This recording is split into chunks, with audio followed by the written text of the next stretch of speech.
नमस्कार दोस्तों, मैं मनोज शुक्ला स्वागत करता हूं आप सभी का इस चैनल पे। इसका नाम है डिस्कशन विद मनोज। और जैसा कि आप सभी देख सकते हैं, आज हम इस वीडियो में उस वैकेंसी के बारे में बात करने वाले हैं जो कि ओपन करी गई है वेस्टर्न रेलवे के द्वारा, है ना। Railway recruitment cell, western railway, है ना। टोटल जो है, ये जो पोस्ट है ये अप्रेंटिस की जगह पर खोली गई है ना, अप्रेंटिस जगह है टोटल। तो ध्यान से देखिएगा, टोटल अप्रेंटिस वैकेंसीज, ठीक है, कितनी है ये? 5,066 है। ठीक है। सबसे ज़्यादा नो डाउट फिटर ट्रेड में ही ओपन हुई है ना, फिटर ट्रेड में। तो इसका थोड़ा सा ध्यान रखें, फिटर ट्रेड में सबसे ज़्यादा वैकेंसीज ओपन हुई हैं। इसके लिए जो एलिजिबिलिटी है या जो एलिजिबिलिटी कंडीशंस हैं वो इस तरह से हैं कि आपने एक तो 10th, अगर आप पास हो, पहली बात तो 10th पास होनी चाहिए, और साथ में आपने ITI किया हो। ठीक है ना, आप 10th पास हो और दूसरा आपने ITI किया हो। जो, क्योंकि क्या है ना, मेरिट लिस्ट जो बनेगी ना आपको, जो आपको सिलेक्ट किया जाएगा, वो 10th और इनके दोनों के आपके परसेंटेज जो आपने लिए होंगे, आए होंगे ना, उनका ये लोग एवरेज निकालेंगे। एवरेज निकाल करके एक कट ऑफ बनाएंगे। उसी कट ऑफ के हिसाब से आपके सिलेक्शन यानी कि मेरिट लिस्ट बन जाएगी। समझ गए? तो मतलब उन लोग को ही इसमें बुलाया जाएगा। इसके बाद क्या होना है, आपका CV होगा।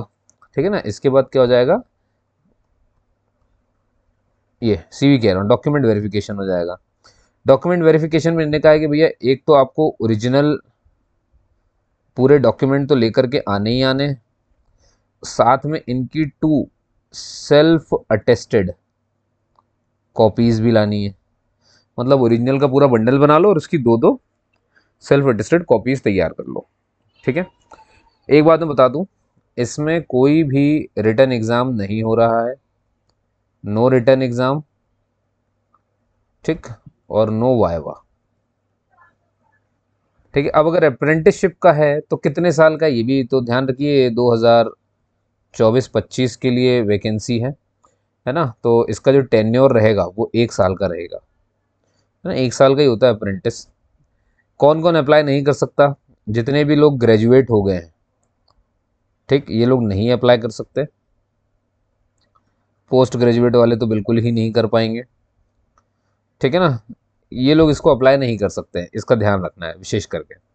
सिर्फ जो कर सकते हैं वो 10th पास और ITI, है ना, जो कि एफिलेटेड हो NCVT और SCVT से। तो ये तो वो लोग जो करते हैं उन्हें पता ही होता है। समझ गए आप मेरी बात, है ना। और मिनिमम जो एज है, एज यहाँ पर बता देता हूँ।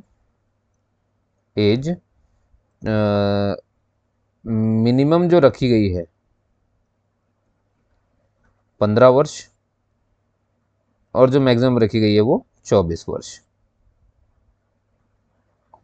ठीक है ना। अब ये जनरल के लिए होती है 24 वर्ष, है ना। बाकियों के लिए जो छूट मिलती है वो छूट मिलेगी ही मिलेगी। फीस आप मुझसे पूछ सकते हैं।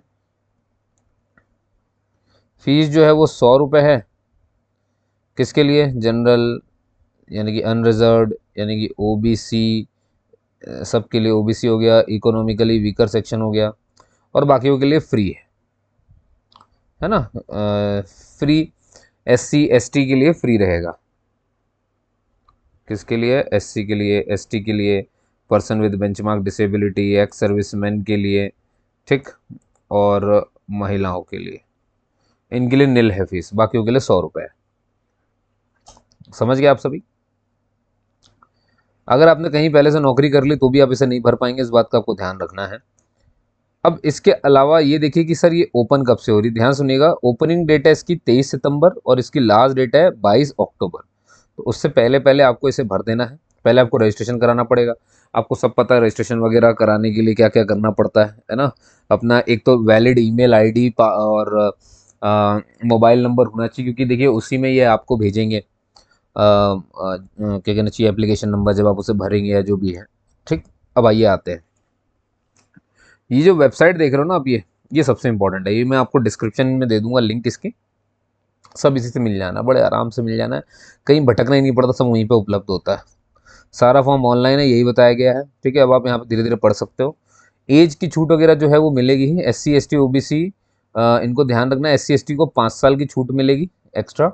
तो जैसे मान लो कि अगर जनरल वालों के लिए 24 वर्ष है मैक्सिमम एज, है ना, तो SC ST को क्या करना है कि इसी में वो 5 साल जोड़ ले, ठीक है ना, तो कितना हो जाएगा ये 29 ईयर्स, उनके लिए 29 साल मैक्सिमम है। OBC को क्या करना है, जनरल के मैक्सिमम एज में आपको 3 साल जोड़ लेना है, ठीक है ना, तो आप देखोगे आपके लिए 27 साल हो जाएगा। वहीं पे पर्सन विद बेंचमार्क डिसेबिलिटी क्या करना है, उनको 24 में 10 साल जोड़ लेना है, तो वो देखेंगे उनके लिए 34 साल मैक्सिमम एज है, ठीक है। अब फिर एक्स सर्विसमैन के लिए बहुत अलग अलग मामला रहता है, उसमें भी बहुत सारी चीज़ें होती हैं। अब आप वो किसी को डेट ऑफ बर्थ से देखना हो तो वो ये सबसे आसान तरीका है, ये टेबल आप फॉलो कर लो, ठीक है ना, ये टेबल आपको समझ में आ जाएगी। जैसे देखो क्या है ना, इसमें ये मालूम चल जाता है कौन से सन तक के लोग इसे भर सकते हैं, ये ज़्यादा अच्छा है। अब मान लो जैसे किसी का बर्थडे इसके जस्ट एक दिन पहले यानी कि 21 अक्टूबर 2000 को है, तो वो लोग नहीं एलिजिबल है, सीधी सी बात है, अगर वो जनरल का है तो। अब ये देखो जरा, SC के लिए भी यहाँ पे लिख दिया गया है, ST के लिए भी लिख दिया गया है, सबके लिए एंड तो सबके लिए सेम ही है। आपको ये देखना है पहला वाला कहाँ से कहाँ तक की लिमिट है। OBC से हो तो ये वाली देख लो। अब ये दिव्यांगजनों में भी कैटेगरी बटी हुई है, ये जनरल के लिए, SC ST के लिए, OBC के लिए, तो यहाँ देखा जा सकता है। एक्स सर्विसमैन के लिए भी वही कैटेगरी बटी हुई है, जनरल वाले इसमें देख लें, SC ST वाले इसमें, OBC वाले इसमें, समझ गए। एंड डेट सबकी वही है, देखना सबको इसमें। अब यहाँ पर ये भी है कि जैसे मान लीजिए आपका डेजिग्नेटेड ट्रेड कौन सा है और ITI ट्रेड कौन सा चल रहा है, मतलब ये ट्रेड बता रहा है। जैसे मान लो किसी ने फिटर के लिए अप्लाई किया, उसका ट्रेड फिटर ही कहलाएगा, वेल्डर है तो फिटर वेल्डर ही कहलाएगा, टर्नर है टर्नर कहलाएगा, ये भी डिस्क्राइब करना पड़ता है। अब इसका मतलब ये ध्यान से सुनो ज़रा, मैं समझाऊँ इस बात को। जैसे मान लो अगर आपका डेजिग्नेटेड ट्रेड फिटर है, अब आपने फिटर ट्रेड ये साफ इसलिए है, अगर इसके अलावा किसी और से किया है तो वो उसमें नहीं चलने वाला है, समझ गए ना, इसीलिए यहाँ पे इस चीज़ को भी मेंशन कर दिया गया है। अब जैसे यहाँ देखो, पाइप फिटर के लिए है ना, डेजिग्नेटेड ट्रेड पाइप फिटर है, तो ITI ट्रेड कौन कौन से मान्य होंगे, तो प्लम्बर से अगर किसी ने ITI करी है ना, ITI किसी ने मान लो प्लम्बर से की है तो वो इस पोस्ट के लिए भर सकता है, पाइप फिटर के लिए। किसी ने पाइप फिटर से की है तो वो तो भर ही सकता था। और अब देखो जरा, प्लम्बर जो वाला है वो प्लम्बर के लिए भी भर सकता है, वो पाइप फिटर के लिए भी भर सकता है, देख लो ये फायदा हो जाता है। यहाँ देखो जरा, किसी ने इलेक्ट्रीशियन से किया है तो भी वायरमैन के लिए भर सकता है, वायरमैन से करने वाला, वायरमैन से ITI करने वाला तो वायरमैन के लिए भर ही सकता है। समझिए आप मेरी बात, ये है, इसलिए थोड़ा सा यहाँ पर इस चीज़ों को बताया गया है। और बस हो गया, इतना काफ़ी है। अब देखिए, तो इंजीनियरिंग ग्रेजुएट्स भी इसे नहीं भर सकते और डिप्लोमा होल्डर भी इसे नहीं भर सकते, वो नॉट एलिजिबल है इस बात के लिए, ठीक है। और जिसका ITI ना हुआ हो तो वो भी ना भर पाएगा इसको, इसका भी थोड़ा सा ध्यान रखना है ना। बाकी इसमें आरक्षण वगैरह की बात की गई, किसके लिए कितना है। हाँ, एक सर्विसमैन के लिए ये जरूरी है कि डिस्चार्ज सर्टिफिकेट और सर्विंग सर्टिफिकेट भी उन्हें भरना पड़ेगा, है ना, उन्हें लगाना पड़ेगा। आपको अपने सारे डॉक्यूमेंट भी अपलोड करने पड़ेंगे, भेजना कुछ भी नहीं है ना, सब अपलोड ही करना है जो भी करना है ना। और ये OBC NCL वाले सर्टिफिकेट वगैरह वो उनको दिखाना पड़ेगा, है ना। यहाँ पे फिटर, अब यहाँ पर क्या है, जैसे कि मान लीजिए लोकोमोटर डिसेबिलिटी से कौन कौन लोग इसको भर सकते हैं, तो वो यहाँ पर आप चेक कर सकते हो कि वेल्डर के लिए मैक्सिमम डिसेबिलिटी यहाँ पर बताई गई है। जैसे मान लो वेल्डर है तो उसमें बोला गया है कि अ पर्सन विदाउट लेग, जो बिना पैर वाला है वो भर सकता है, जिसकी 3 उंगलियां नहीं है एक हाथ में, ऐसे लोग भर सकते हैं, मतलब इतना चल जाएगा, ये मैक्सिमम डिसेबिलिटी है, ठीक है ना। इससे अगर ज़्यादा हो रही है तो आप नहीं भर पाएंगे, ये इसका मतलब होता है। तो ऐसे आप इसको पूरा चेक कर सकते हैं, ठीक है। और ये मोड ऑफ सिलेक्शन है जो मैंने आपको पहले बता दिया है पूरा, तो आपको उसको कुछ पढ़ने वढ़ने की जरूरत नहीं है।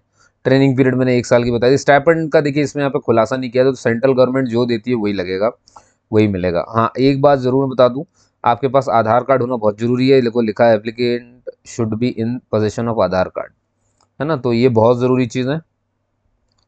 एक बार आपने कोई डिवीजन, देखो आप एक ही डिवीजन के लिए अप्लाई कर सकते हैं, है ना, या एक ही वर्कशॉप के लिए अप्लाई कर सकते हैं। अच्छा, अब एक ऐसा व्यक्ति मान लो जिसने ITI करी हो और उसने अलग अलग ट्रेड में करी हो, तो अब वो क्या करे, तो ध्यान से सुनिए। आपको क्या करना है, जैसे मान लो किसी ने फिटर से भी करके रखा है, किसी ने मैकेनिकल डीजल से भी करके रखा है, तो वो क्या करे, 2 बार फॉर्म भरे, एक बार भरे फिटर के लिए, है ना, फिर दोबारा फॉर्म भरे मैकेनिकल डीजल के लिए, ये चल जाएगा। लेकिन कोई एक ही ट्रेड से 2 एप्लीकेशन अगर भरता है तो वो नहीं चलेगा, समझ गए ना। तो फिर ऐसे केस में आपका फॉर्म रिजेक्ट हो जाएगा। और बाकी आपको फॉर्म भर के वो तो ले ही लेना है, आपको पता ही है, ठीक है। और ये फोटोग्राफ वगैरह भरने वाली बात यहाँ पे कही गई है, ट्रेनिंग की बहुत सारी बातें कही गई हैं, ठीक है। वो सब आपके काम की नहीं है, अभी इसमें कुछ ऐसा लिखा नहीं है ना जो मैं आपको बताऊँ, पूरा पढ़ लिया मैंने, आप चिंता ना करें, ठीक है। और ये वो चीज़ है ना, ये चार्ट आप जरूर देख लेना, मैं PDF आपको दे रहा हूँ, ठीक है। तो इसमें आपको देखने को मिल जाएगा जैसे कि मान लो ये मैकेनिकल डिपार्टमेंट है। अब इसमें फिटर के लिए देखो आप कितने स्लॉट है, टोटल इतने। अब उसमें से जनरल के लिए 100, एससी के लिए 37, एसटी के लिए 18, ओबीसी के लिए 66, ईडब्ल्यूएस के लिए 25, टोटल 246। अब यहाँ पर आप देखो एक्स सर्विसमैन के लिए टोटल 7, फिर यहाँ से यहाँ तक आपको दिखेगा ये दिव्यांगजनों के लिए है ना। तो वो अपने अपने ट्रेड में देख सकते हैं इस बात को। ऐसे ही आप इलेक्ट्रिकल डिपार्टमेंट देख सकते हो, ऐसी इंजीनियरिंग डिपार्टमेंट देख लोगे, ऐसी TMC engineering, bridge engineering, SNT department, personal department, है ना, बीआरसी डिवीजन हो गया। अब ये बीआरसी डिवीजन आ गया, उसमें मैकेनिकल डिपार्टमेंट। देखो डिवीजन कौन सा है मैं पहले बता दूं, ये था आपका बीसीटी डिवीजन। अब आप ध्यान रखना कोई एक ही डिवीजन के लिए आप अप्लाई कर सकते हो। तो अगर आपने इसके लिए अप्लाई किया तो ये वैकेंसी है ना। तो मतलब आपके लिए सिर्फ ये कहाँ तक, ये यहाँ तक, है ना, ये यहाँ तक था। अब मान लो कोई बीआरसी डिवीजन के लिए भरता है तो फिर वही शुरू हो जाएगा, mechanical, electrical, engineering, TMC, bridge, SNT, personal. फिर आ जाएगा एडीआई डिवीजन, है ना। फिर वही मैकेनिकल, इलेक्ट्रिकल, उसमें कितनी है, ये वो करते करते अब आ जाएगा आरटीएम डिवीजन। फिर वही मैकेनिकल, इलेक्ट्रिकल, ये वो चलते चलते चलते चलते चलते चलते चलते आ जाएगा आरजेटी डिवीजन। ठीक है ना। फिर अब वही चलो ये आ गया बीवीपी डिवीजन।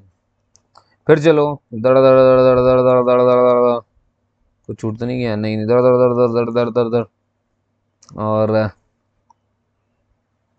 अच्छा ये वर्कशॉप भी तो अलग ही डिवीजन में आता है ना। ये वर्कशॉप आ जाएगा, वर्कशॉप के लिए भी तो बोला था उसने ये।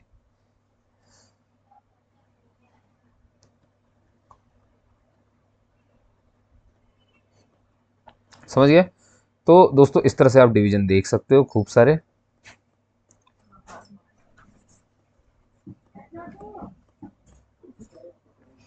ठीक है, ठीक है दोस्तों।